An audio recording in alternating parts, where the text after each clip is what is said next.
آخر الدقائق سيداتي وسادتي، الدقيقة 86 ثنائية ما يدير يمشي كرة عند بيرسي حط الكرة، كرة كهربائية حط يرجع الكرة بالكعب، وبيرسي حط الكرة، جول جول جول، بيرسي جول أهلاوي، جول الهدف الثالث ثنائية، الهدف الأول الثاني الثالث، مبروك على الأهلي، والأهلي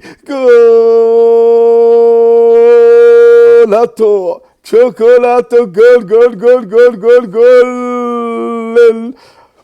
أهلي، ومبروك للإخوة المصريين، وداعا لأوكلاند سيتي. مرحبا بكم في مدينة طنجة السياحية، ومرحبا بكم في الرباط وفي مراكش وفي كل المملكة المغربية. مرحبا بكم دائما أهلا وسهلا، وجول مبروك على الفريق أهلي، وننتظر اللقاء السبت بين الوداد البيضاوي و الفريق الهلال السعودي. جول أهلي.